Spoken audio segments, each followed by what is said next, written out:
पूज्य स्वामी श्री सुनक मुनि जी महाराज जो व्यासपीठ पे हम लोगों को कथा का रसास्वादन करवा रहे हैं, उनके साथ उपस्थित पूज्य संत चरण, यहाँ उपस्थित सभी कलाकार बंधुजन और इस क्षेत्र के अनुरागी बड़भागी सौभागी बंधुजन। मैं पिछले साल भी, जैसे स्वामी श्री ने कहा, पिछली बार भी हम लोगों को आपके पावन सानिध्य का मौका मिला।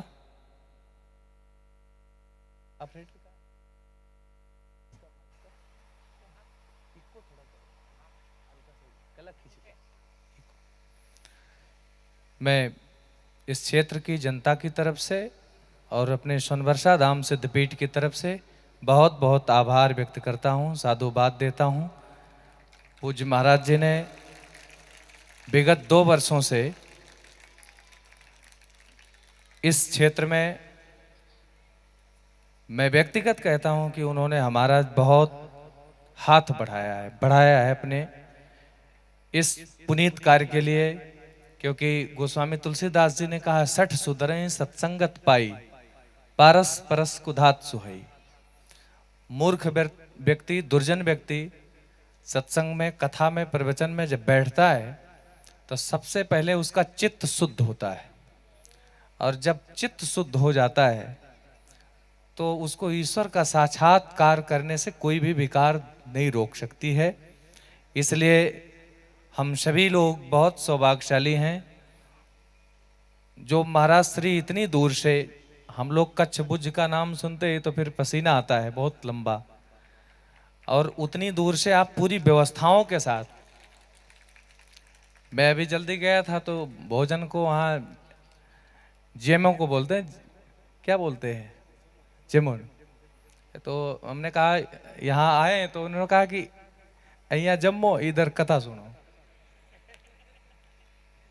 यहाँ भोजन करो और यहाँ कथा का रसास्वादन करो।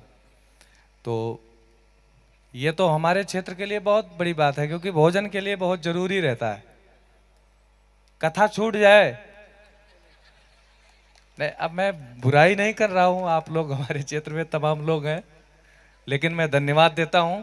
हम लोग भी महाराज जी, ये मनीषियों ने चिंतन किया कि कलिकाल में ना तो कोई कथा, अभी गांव में छोटा मोटा श्रीमद् भागवत कथा होता है, कोई सुनता नहीं है, ना वो पंडित जी सुनाते हैं ना वो सुनते हैं। एक जगह कथा हो रही थी, सारे लोग भाग गए, 2 ही लोग बैठे थे। पंडित जी ने कहा ठीक है मैं कथा सुनाता रहूंगा 2 लोगों को, तो कम से कम अच्छा लग रहा है। उसमें से एक आदमी खड़ा होकर अंगड़ाई लेते हुए बोला, स्वामी जी महाराज जी हम कोई कथा सुनने वाले नहीं है। कहे कौन हो? कहे एक हम टेंट वाले, एक माइक वाले, आपका बंद करो हम जल्दी जाएं। तो ऐसे कोई कथा नहीं सुनता। हमने एक बार पूज्य मोरारी बापू जी से पूछा था, भावनगर में कथा थी, कभी कभी जाते हैं उधर, तो पूछा था कि बापूजी इधर हम लोग देखते हैं कि जो हमारे यहाँ व्यवस्था है वहाँ से यहाँ अलग है। उन्होंने कहा आने वाले दिन में कोई कथा वगैरह नहीं सुनेगा, ये तो संगीत वाद्य यंत्र और थोड़ा चटक पटक चीजें हम लोग इसलिए रखते हैं कि इसी बहाने लोग आएंगे बैठेंगे, क्योंकि सभी का मन रंगत का आशिक है, दुनिया की व्यवस्थाओं का आशिक है।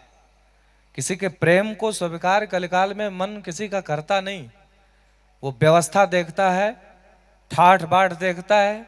चाहे वो मठ मंदिर पे, गरीब मठ मंदिरों पे जाइए, कोई एक झाड़ू दान नहीं करता, और जहां करोड़ों रुपया सरकार देती वहीं सब लोग जाते हैं और वहीं करोड़ों रुपया चढ़ाते भी हैं। और हमारे देहातों में तो प्रचलन है कि धन धनपिक के पास ही जाता है।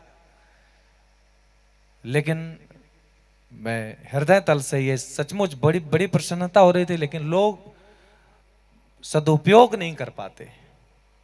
लेकिन फिर भी इस क्षेत्र में स्वामी जी ने हमारा मदद किया, भक्ति के क्षेत्र में प्रचार प्रसार में हम लोगों को थोड़ा सा अनुग्रहित किया अपनी वाणी से, अपने कथा से, अपने कार्यक्रमों से। मैं ज़्यादा समय नहीं दे पाया इसलिए क्योंकि बहुत व्यस्ततम 30-40 कार्यक्रम डेली रहते हैं, जाना पड़ता है। आज 10-15 छोड़ के लगातार हमने कहा बैठ के कथा सुना जाएगा। पूज्य महाराज श्री का आशीर्वाद हुआ, पूज्य गुरुदेव जी का भी, मैं ज़्यादा कुछ न कहते हुए कार्यक्रम निरंतर चले, पुनः आने की अपेक्षा है आप लोगों के साथ। आप लोग शुभकामनाओं के साथ, मंगल कामनाओं के साथ, विशेष रूप से इस आयोजक मंडल की तरफ से जिन लोगों ने इतना अच्छा है, तालाब बहुत झाल झंखाड़ था, इसके लिए भी विशेष धन्यवाद आयोजक मंडल को भी, पूज्य स्वामी जी को भी। जय स्वामीनारायण।